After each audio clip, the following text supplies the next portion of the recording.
Boa tarde. A TV Folha e a Folha de São Paulo iniciam agora a cobertura especial ao vivo aqui da redação da Folha de São Paulo das eleições segundo turno, eleições para prefeitos em 50 cidades neste segundo turno.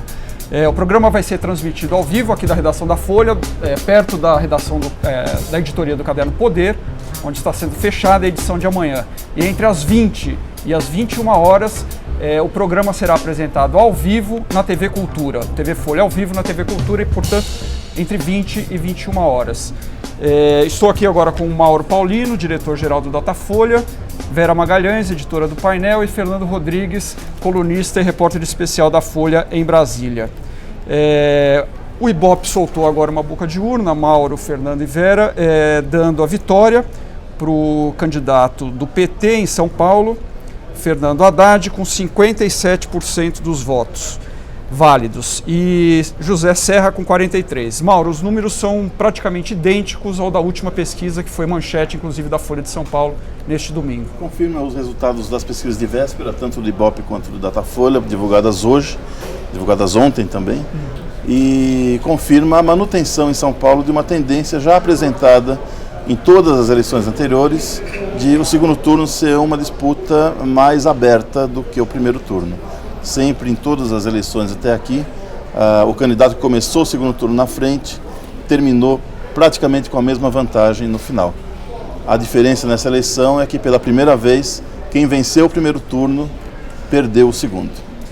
Vera, antes de perguntar o futuro em São Paulo com essa eleição, mais uma informação: a boca de urna do Ibope também dá como prefeito eleito Gustavo Fruet, em Curitiba. Perdeu o Ratinho Júnior, que teve 42%, Gustavo Fruet com 58% dos votos, portanto eleito em Curitiba. Vera, futuro do PT em São Paulo agora com a eleição, a volta do PT no comando da capital, e o futuro de José Serra, que perde essa eleição. Quer dizer, o PT volta a governar São Paulo depois de 8 anos, graças a uma aposta do ex-presidente Lula, que tirou da manga do colete, como se diz, exato, o nome de Fernando Haddad, seu ex-ministro da Educação, um nome desconhecido do eleitor. Passou muito tempo para chegar aos 2 dígitos, só na reta final mesmo do primeiro turno ele chegou a ter 2 dígitos na pesquisa e subiu mais rápido no final do primeiro turno, e agora chega e vai ser eleito prefeito. Haddad passa a ser um nome novo aí do PT nacional também, e os olhos se voltam para ele, para que ele entre na fila da sucessão presidencial do PT, já se fala isso, inclusive. Quanto ao José Serra, que evitou até o último dia admitir a derrota, falava em otimismo, falava que ainda acreditava numa virada, embora mesmo seus apoiadores achassem pouco provável, ainda não dá para saber o que ele vai fazer. Ele deve tirar um período para descansar, ele diz hoje em matéria da Folha se reinventar, e aí não se sabe se ele vai tentar uma cadeira na Câmara daqui a 2 anos, se ele vai assumir alguma secretaria no governo geral do Alckmin. Essa especulação de que ele poderia mudar de partido eu não acredito, para ir para o PSD de Gilberto Kassab, mesmo porque eu acho que o PSD passa para a base da presidente Dilma rapidamente. Fernando, o condomínio Kassab, Serra Kassab em São Paulo, o Kassab foi um dos prefeitos mais longevos da capital, tirando o Faria Lima, ficou quase 2 mandatos inteiros depois que o Serra saiu. O PSDB perde, portanto, a capital para o PT. Qual é a consequência disso para o cenário estadual? Quer dizer, o Geraldo Alckmin, governador de São Paulo, é candidato à reeleição em 2014, e o PT provavelmente terá um candidato com uma força maior agora.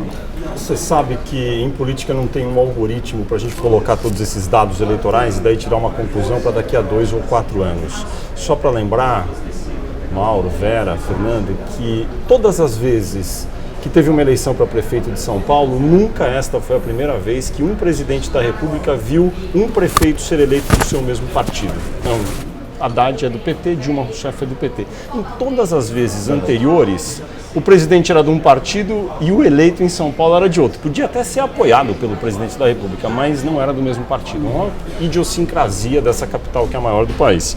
E todas as vezes, quando era eleito alguém, quando Marta Suplicy foi eleita em 2000, se falava muito, Marta pode ser a candidata do PT a presidente em 2002, ela é um nome forte, etc. Bom, Marta nem foi reeleita em 2004 e o Lula foi eleito em 2002 presidente. Então, é muito difícil prever a consequência objetiva. Agora, feita essa ressalva, é evidente que a situação que se apresenta para o PT daqui para frente, ela é mais favorável do que foi em outras situações. Portanto, o PT embica para 2014 com uma situação muito mais favorável do que teve no passado, para poder ter um nome competitivo à sucessão de Geraldo Alckmin. Ainda em relação a isso que você perguntou, Kanzian, o PT fez cidades muito importantes também no interior de São Paulo, o que também projeta essa facilidade que o Fernando está falando. Eles vão retomar Santo André, no ABC, já tem a Prefeitura de São Bernardo, podem conquistar também, vão manter Guarulhos, conquistaram São José dos Campos, que eles tinham perdido. Então tem um cinturão petista aí novo no interior, que pode ter uma consequência importante também nas eleições estaduais em 2014. Agora, no caso do PSDB, a grande aposta era São Paulo e ao final dessa eleição, no segundo turno, talvez leve em Manaus, não é isso? O partido, como é que sai dessa eleição? Você está se referindo especificamente aos tucanos. Exatamente. Então, os tucanos, eles, é claro que são perdedores. Você tem dois ganhadores nessa eleição em nível nacional, que é PT e PSB, que aumentaram o número de prefeitos, votos. Agora, tem alguns recados muito interessantes. Vamos aguardar um pouco Salvador, não é? Parece que lá vai dar democratas. Que o PT pode muito, Lula é muito poderoso, mas não pode tudo. Curioso, porque em Manaus, uma cidade que eles, em tese, poderiam ir bem, a presidente da República foi até lá e não deu em nada, perde a eleição. E em Salvador, eles têm o governo do estado e não vão conseguir, em tese, eleger o prefeito de Salvador. Então, eu acho que o PSDB, a lição que ele tem que tirar disso e o que pode acontecer para ele no futuro é que eles têm que repensar um pouco quais são os candidatos que eles vão escolher daqui para frente. Foi, evidentemente, um erro ter escolhido José Serra em São Paulo, na minha opinião, né? Era óbvio, estava todo mundo vendo que era necessária uma renovação. O ex-presidente Fernando Henrique Cardoso hoje deu uma declaração dizendo que o PSDB precisa se renovar, só que ele não se renova. Se ele se renovar, eu acho que tem espaço para uma força de oposição crescer.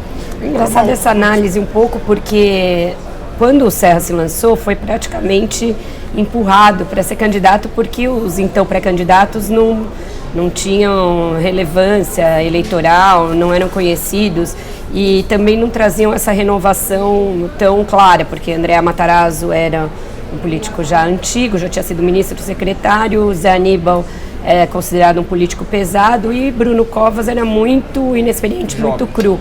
Então ele foi praticamente impelido a ser candidato e aí achava que ia ser barbada, que ele ia ganhar muito tranquilamente, mas não contavam com a rejeição que ele acabou conquistando um recorde, né, segundo da Datafolha. Mauro, olhando em retrospectiva, acabou que a polarização em São Paulo saiu, no final das contas, saiu no segundo turno aí mais clara do que nunca. O que aconteceu? Você pode fazer um pouco de uma análise, o fator russomano nessa eleição? O russomano foi a grande surpresa e o motor mesmo das surpresas e das reviravoltas da eleição, né? Eu acho que teve um momento muito importante da eleição e, curiosamente, foi no debate de menor audiência, o debate da TV Gazeta, em que o Haddad questionou o russomano sobre as tarifas diferenciadas dos ônibus de acordo com o trajeto. Então isso, depois, repercutido na campanha eleitoral, calou muito significativamente naqueles que moram mais distantes, naqueles que moram mais longe, que são recorrentes eleitores do PT. E passaram a abandonar russomano e migrar principalmente para Haddad, um pouco mais para Chalita e um pouco menos para Serra. Tá certo. Então, eu acho que... Mas se teve uma lição que o russomano deixou nessa eleição, foi o bordão "Vamos falar de São Paulo". Porque, no fundo, é o que moveu essa eleição, o que moveu as mudanças, e é o recado que o eleitor passa também. O eleitor não está preocupado com kit anti-homofobia, com discussões sobre religião, mas está preocupado com os seus problemas específicos em cada bairro. E ao longo dessa programação, o internauta pode assistir aqui mesmo alguns vídeos que serão passados do levantamento DNA paulistano, que é feito pelo Datafolha, mostrando nas 5 áreas da cidade quais são os principais problemas segundo os moradores.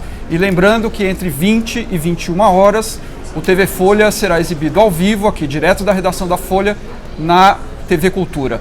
Vocês vão assistir agora o VT com o vídeo com a Zona Oeste, o DNA paulistano. Obrigado.